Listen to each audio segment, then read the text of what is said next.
tersimpannya warisan dari seluruh orang-orang Belanda yang berkuasa.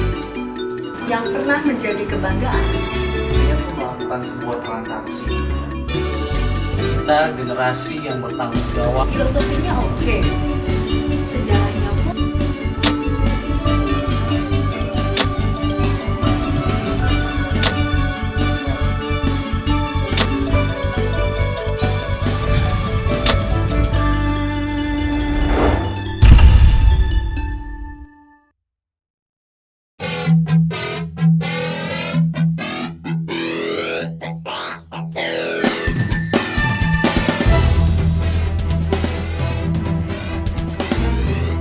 Kebenaran mengatakan Indonesia adalah bangsa yang besar dan bangsa dunia pertama.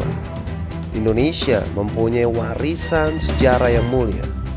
Namun semua itu berbanding terbalik dengan fakta yang ada saat ini di negeri tercinta. Mungkinkah Indonesia kembali berada dalam posisi yang sesungguhnya sebagai bangsa yang terpandang dan sebagai bangsa yang berpengaruh di mata dunia? Negeri kita adalah negeri kepulauan dan perairan terbesar di dunia.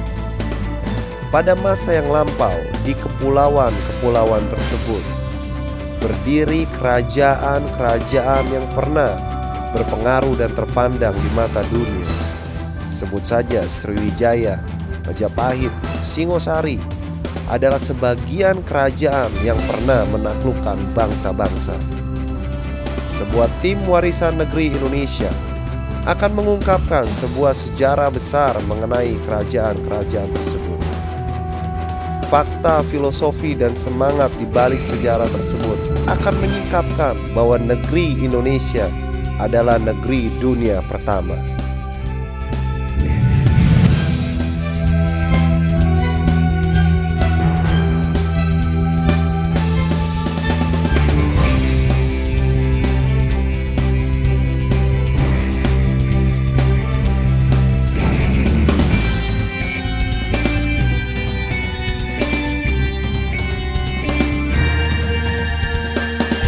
Pencarian kita kali ini akan membawa kita kembali ke masa lampau untuk melihat perjuangan para prajurit-prajurit sebelum lahirnya Indonesia.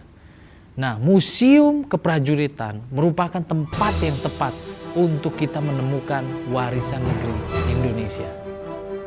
Penasaran? Apa yang dapat menjadi warisan yang dapat kita eksplor dari museum ini ya? Pasti ada. Gak mungkin gak ada.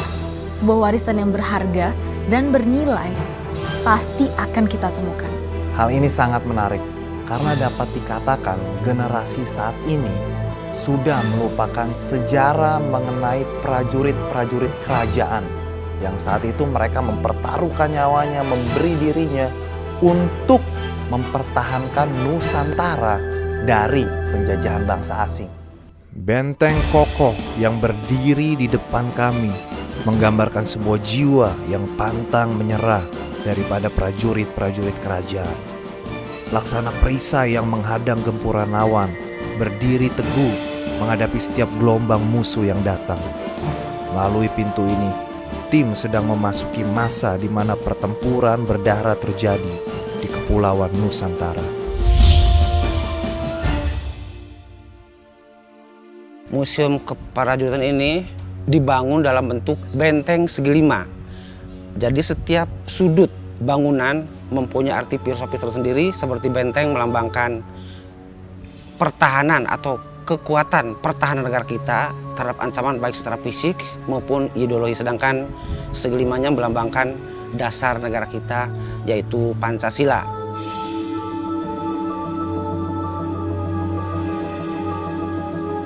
Sedangkan di depan danau dibangun dermaga-dermaga mini dan danau buatan. Itu melambangkan kejayaan atau kesibukan perdagangan di Nusantara yang khususnya pada periode abad ke-7 sampai akhir abad ke-19. Dan danau buatan sendiri melambangkan tanah air Indonesia terdiri dari kepulauan dan lautan. Sedangkan di atas danau dibangun atau terapung 2 buah kapal tradisional, yaitu kapal pinisi dan kapal Banten yang melambangkan kejayaan armada maritim. saat itu dari dua kawasan, itu kawasan barat dan kawasan timur. Dari kawasan barat diwakili oleh kapal Banten dan kawasan timur diwakili oleh kapal pinisi.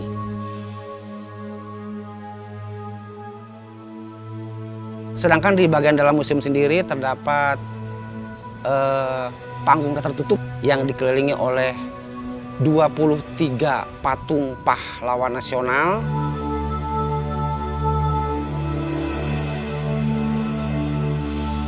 Suasana heroik begitu terasa kental dalam ruangan Museum Keprajuritan. Sepertinya saya benar-benar merasa berada di masa itu. Dalam museum sendiri ada koleksi-koleksi diorama, di lantai 2 itu tepatnya. Itu diorama itu yang menceritakan perjuangan bangsa kita dari abad ke-7 sampai abad ke-19. Apalagi sewaktu saya melihat patung-patung kecil para prajurit Sriwijaya yang sedang bertempur.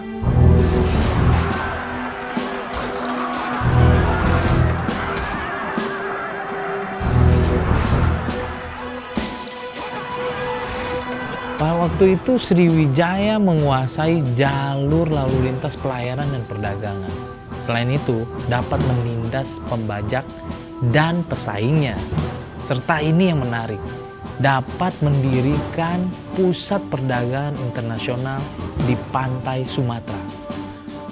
Nama masalah Sriwijaya memang secara arti harfiah adalah Sri dan Wijaya. Sri artinya cahaya dan Wijaya kemenangan. Beberapa memang yang menemukan orang Indonesia berdasarkan prasasti yang ditemukan gitu kan. Ada prasasti yang namanya Bukit Kedukan, prasasti Jambi, dan banyak lagi fakta-fakta ditemukannya prasasti yang menunjukkan bahwa Sriwijaya itu berada di Palembang lah. Sehingga orang Cina menamakan Tanmuan. Tanmuan itu di sana petualangan yang ada di Palembang yang menamakan orang Cina namanya Sihliposi gitu kan. Sihliposi itu adalah yaitu Palembang sendiri, kerajaan Sriwijaya. Jadi orang luar juga mengatakan bahwa Sriwijaya itu pusatnya di Palembang gitu kan. Contohnya di daerah India menamakan bahwa mereka berasal dari persebaran seorang petualangan dari Palembang. Sriwijaya ini yang didirikan oleh salah seorang pendeta Hindu yang bernama Daputa Hyang, terus malam masa kerjaan zamannya Raja Balaputra Dewa. Sampai India, Cina bagian selatan, dan seluruh Asia Tenggara, semua itu dikuasai oleh Sriwijaya saat itu.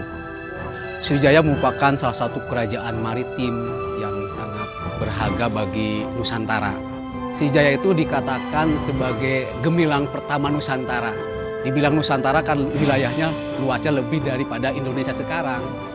Sampai daerah Kedah, Cina, India dikuasai. Terutama berhasil dalam bidang perdagangan. Bagaimana pusat perdagangan di Malaysia, yaitu Semenanjung Malaysia yang sekarang dijadikan pusat perdagangan di Asia bagian Tenggara itu bisa dikuasai oleh Sriwijaya. Sriwijaya mengamankan Selat Malaka pada abad ke-7. Jadi kerajaan Sriwijaya ini adalah salah satu kerajaan yang paling maju saat itu yang mengutamakan perekonomian dari perdagangan dan penguasaan lautan. Karena Selat Malaka ini merupakan jalur perdagangan yang menghubungkan Eropa, Timur Tengah, dan Timur Jauh atau seperti Jepang dan Cina ya saat ini. Nah di sini waktu itu sering terjadinya perompakan terhadap kapal-kapal saudagar yang akan berlabuh di kerajaan Sriwijaya yang tepatnya di Palembang. Di sini berhasil diamankan oleh pasukan kerajaan Sriwijaya. Bahkan katanya perompak-perompak tersebut yang berhasil ditangkap dijadikan prajurit kerajaan Sriwijaya karena waktu itu masih kekurangan orang.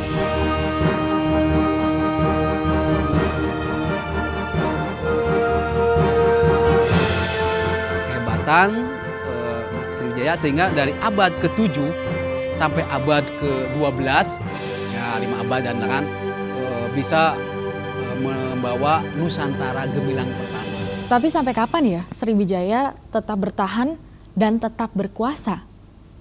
Namun pada akhirnya ya kekuasaan daripada Sriwijaya itu semakin lama turun karena kemajuan daerah-daerah raja daerah-daerah yang berhasil ditunduki oleh atau dikuasai oleh Sriwijaya itu mengalami perkembangan. Contohnya di India Rajendra Kola Dewa ya sebagai rajanya di Kola di India itu tahun 1025 itu sudah menguasai wilayah kekuasaan Sriwijaya yaitu Kedah. Nah, di dalam sendiri yang ada kerajaan di Jawa yaitu Singosari. Nah, karena Singosari mengadakan ekspedisi Melayu, jadi sebuah ekspedisi besar-besaran ke Sriwijaya gitu kan tahun 1275 yang menjelang abad ke-13.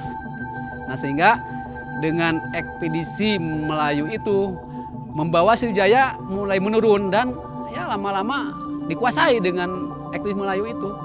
Dan yang lebih parah lagi, pemerintahan Sriwijaya terambisius dalam bidang ini, korupsi. Ternyata bukan hanya Sriwijaya, namun kita memiliki kerajaan Singosari yang tidak gentar oleh siapapun. Siapa yang nggak kenal sama Kubilai Khan? Ia menguasai Eropa, Cina, India.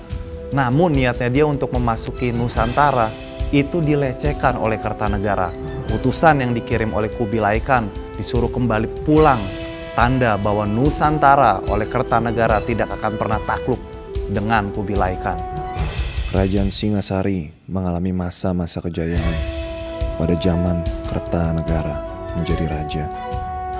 Ia adalah raja terkemuka dan raja terakhir di Singasari. Kertanegara mempunyai tujuan untuk mempersatukan Nusantara di bawah bendera Kerajaan Singasari.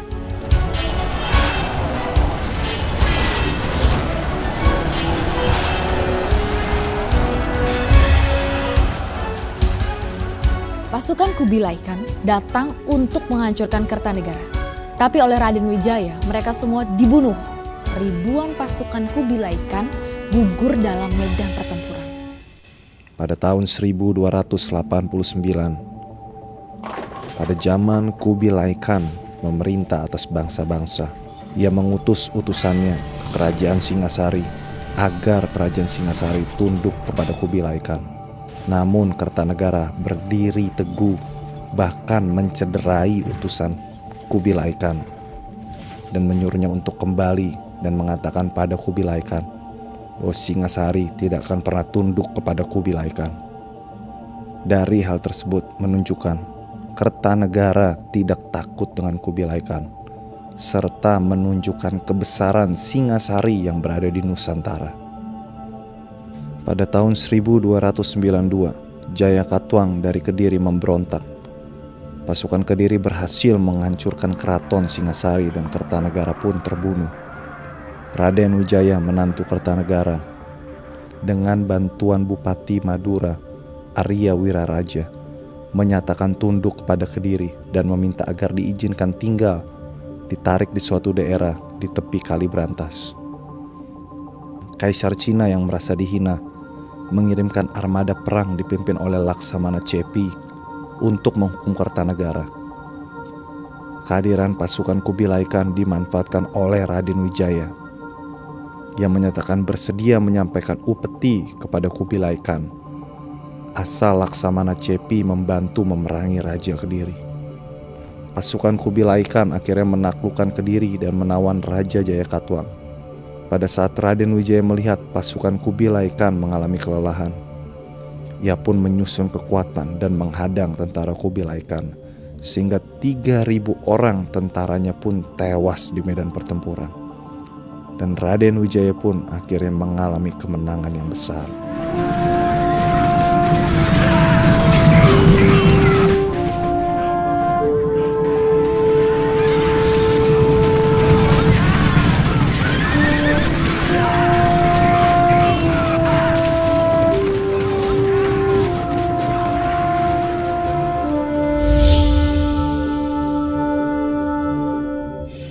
Kerajaan itu memang yang berkuasa. Namun, banyak kerajaan-kerajaan lain yang tersebar di Kepulauan Nusantara yang sedang terancam oleh para penjajah, seperti Portugis, Spanyol, dan Belanda. Nah, kerajaan-kerajaan itu memiliki formasi-formasi perang yang unik dan jenius. Itu formasi tersebut menandakan atau menunjukkan bahwa bangsa kita sejak zaman dulu sudah mempunyai formasi atau taktik untuk melawan musuh. Antara lain yang pernah digunakan oleh bangsa itu adalah berbentuk burung Garuda atau Garuda Wiyuha. Ini juga sama pernah digunakan oleh pasukan pangeran di Ponorogo, itu yang disebut juga Garuda Melayang.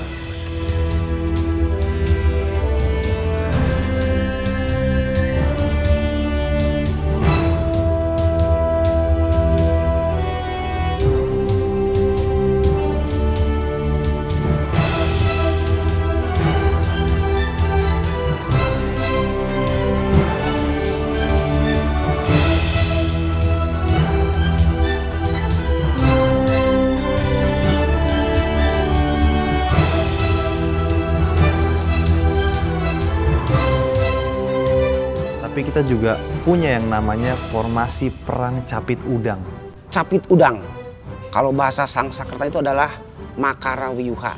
Nah, capit udang ini pernah digunakan oleh pasukan pangeran di Ponorogo waktu melawan Belanda antara tahun 1825 sampai 1830. Ada lagi formasi perpaduan bukit dan samudra. Bukit dan samudra. Nah, ini mungkin ada kaitannya dengan pertempuran di Pantai Wasisil waktu bertempur pasukan Kapiten Patimura melawan pasukan Mayoritis, karena itu terjadi di pantai. Ya, dari belakangnya bukit, semak-semak, dan di atasnya bukit, dan di depannya samudra. Makanya di situ ada formasi tempur berbentuk bukit dan samudra.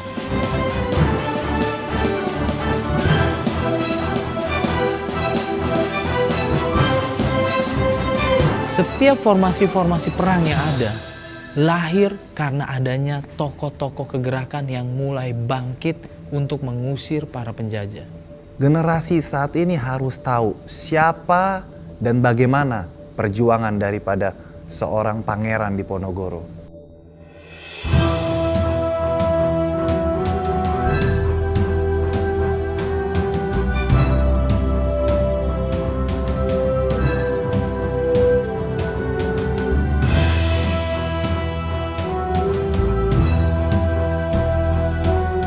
Pangeran Diponegoro, putra Sultan Hamengkubuwono III, dilahirkan pada tahun 1785. Ia menantang campur tangan Belanda dalam masalah intern kerajaan Yogyakarta, dan Belanda pun berusaha menyingkirkannya. Pada tanggal 20 Juni 1825, kediaman Diponegoro di Tegal Rejo diserang oleh Belanda. Peristiwa ini merupakan awal perang yang berkobar selama 5 tahun. Sekalipun beberapa orang pengikutnya menghentikan perlawanan, akan tetapi dia, Pangeran Diponegoro, tidak bersedia menyerah.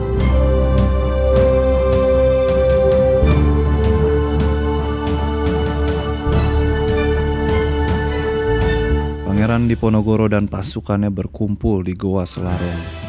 Goa Selarong pun dijadikan tempat pertahanan dan perlawanan untuk membangun kekuatan melawan Belanda. Pangeran Diponegoro menyatukan pasukannya agar tidak putus asa dalam menghadapi Belanda. Formasi strategi perang pun mulai dirancang, dan formasi tempur berbentuk burung Garuda dipakai oleh Pangeran Diponegoro untuk menaklukkan Belanda.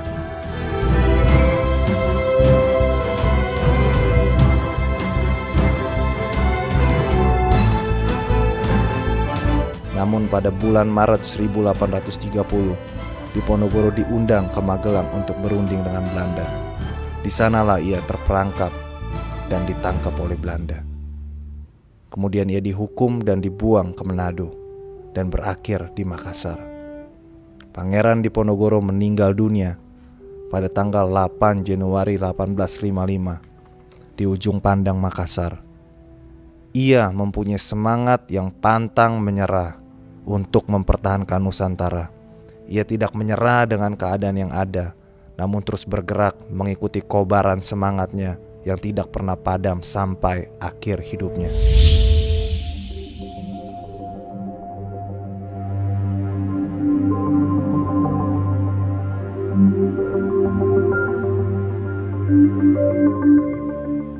Wanita Indonesia harus bangkit. Kita harus mencontoh Cut Nyadin. Karena beliau tidak tinggal diam pada saat melihat keadaan Aceh yang sedang dijajah oleh Belanda.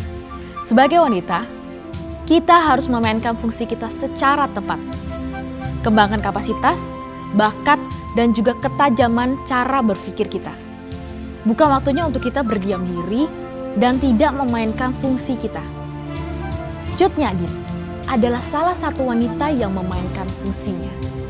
Dan bagi para pria, hargailah wanita. Dan kita sebagai wanita, jangan menganggap dirimu rendah. Jadilah teladan. Jangan pernah kita menganggap rendah wanita, karena mereka adalah partner yang luar biasa bagi kita.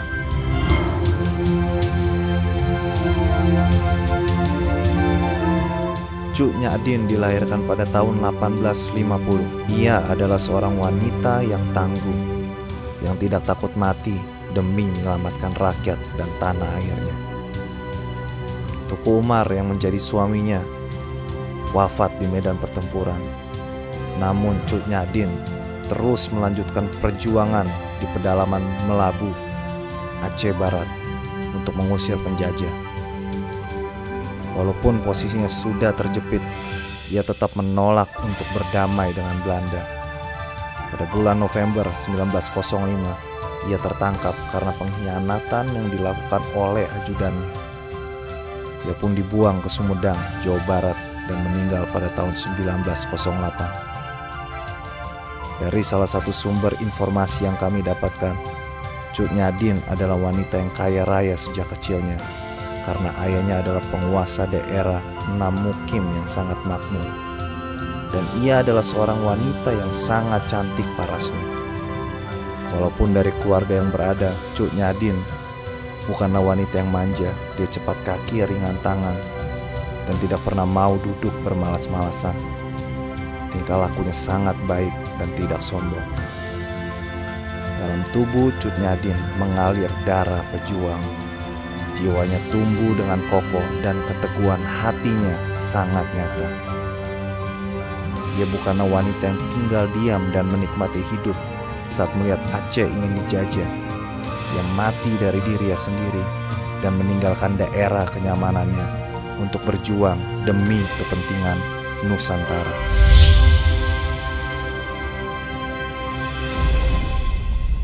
Ada seorang tokoh yang bersumpah untuk menyatukan Nusantara. Biasa kita kenal dengan Sumpah Palapa. Tokoh tersebut adalah Gajah Mada. Gajah Mada diangkat menjadi pati di Kerajaan Majapahit pada tahun 1331 di masa pemerintahan Tri Buwana Tunggadewi berkuasa. Setelah Tri Buwana Tunggadewi meninggal, ia mendampingi Raja Hayam Wuruk dan membawa Kerajaan Majapahit ke puncak kebesarannya.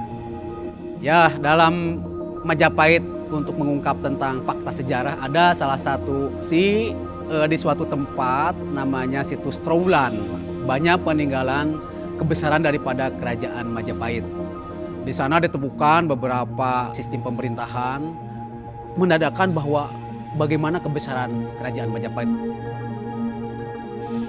Memang Majapahit itu sampai ada di sebuah kitab negara Kartagama itu dari ujung Indonesia Utara yaitu Sumatera ya sampai ke Papua itu ekspansi daripada kekuasaan Majapahit sampai ke daerah hampir Cina Selatan gitu kan. Kerajaan-kerajaan kecil asal pada waktu itu ya harus mengakui tentang pusat kerajaan Pak itu Majapahit, karena Majapahit itu cermin suatu kebesaran kerajaan di Jawa saat itu, karena saat itu emang Majapahit diakui sebagai kerajaan besar dari abad ke-13 sampai abad 15 nih. Beda dengan karakter dari tadi Gemilang Nusantara pertama, kalau Majapahit menguasai ya hanya lebih besar kepada kekuasaan pedalaman gitu, kerajaan pedalaman, tidak ke sistem perdagangan yang luas gitu kan, beda dengan Sriwijaya.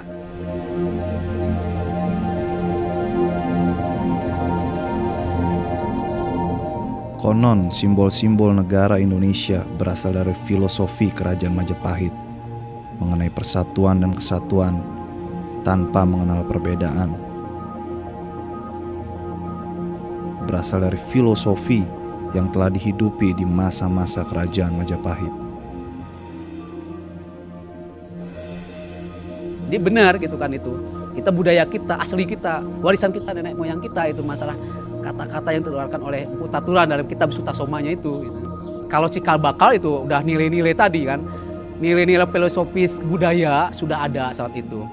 Memang banyak ahli-ahli di dalam kerajaan Majapahit di bidang budaya, di bidang istilah syair, di bidang ahli agamanya, ekonominya memang ada. Nah, salah satunya Utaturan kitab Sutasoma itu mencetuskan bahwa Bhinneka Tunggal itu ya falsafah hidup dalam kebudayaan itu harus ditanamkan. Cuma yang ada ya orang sekarang bisa mengadopsinya gitu. Apakah dari mengambil dari falsafah barat, falsafah asing yang konon asing kan tidak sesuai dengan budaya kita. Ya, salah satunya itu diaktualisasikan dalam bentuk burung Garuda ya, kata-kata Bhinneka Tunggal Ika. Nah, di dalam simbol burung Garuda ada kata-kata Bhinneka Tunggal Ika-nya. Ya Indonesia memang berbagai asal, etnis, kelompok, bangsa, bahasa, daerah. Kalau nggak ada kata Ika-nya, nah ya mesti satu tujuannya tidak tercapai. Jadi penanaman Ika zaman Sutatoma dulu itu tujuannya adalah satu nasionalisme yang utuh. Ya sekarang jangan sampai terpecah-pecah gitu kan. Makanya harus dipertahankan. Gajah Mada bercita-cita mengadakan perluasan wilayah dan kekuasaan Majapahit sampai keluar Jawa. Untuk itu ia mengucapkan sumpah yang dikenal dengan Sumpah Palapa, bahwa ia tidak akan memakan buah palapa sebelum seluruh Nusantara takluk di bawah kerajaan Majapahit. Untuk melaksanakan sumpahnya, Gajah Mada menaklukkan satu demi satu daerah-daerah yang belum bernaung di bawah kerajaan Majapahit.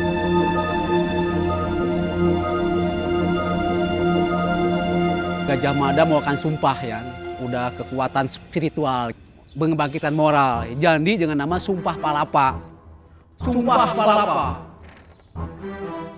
Lamun kuwus kalah Nusantara, isun abung ti Palapa. Lamun kalah ring Gurun, ring Serang, Tanjung Pura, ring Haru, ring Pahang, Dompu, ring Bali, Sunda, Palembang, Tumasik, sama isun amuk di Palapa.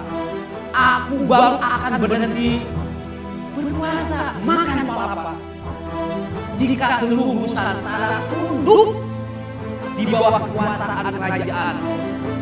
Jika Gurun, Seram, Tanjung Pura, Pahang, Dompu, Bali, Sunda, Palembang, Tumasik dapat dikalahkan. Ada banyak kekalahan-kekalahan yang dialami oleh kerajaan-kerajaan di Nusantara yang disebabkan karena tidak adanya kesatuan di antara mereka. Bahkan di dalam kerajaan sendiri terjadi banyak pengkhianatan yang disebabkan oleh karena haus akan kekuasaan.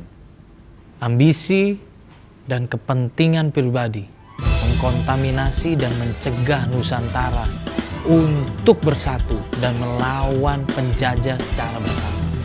Namun pada tahun 1908, pemuda Indonesia belajar dari kegagalan yang ada di masa lampau. Mereka bangkit dan bersatu untuk kemerdekaan Indonesia. Passion, sikap pantang menyerah, serta persatuan dan kesatuan adalah warisan negeri Indonesia. We move as one and act as one. Bagimu, Indonesia.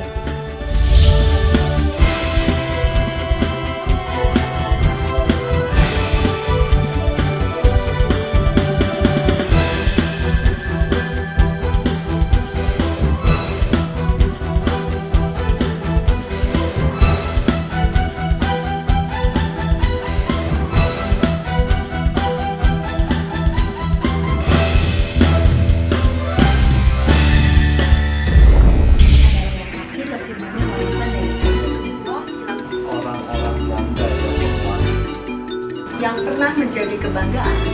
Dia tuh melakukan sebuah transaksi. Kita generasi yang bertanggung jawab. Filosofinya oke.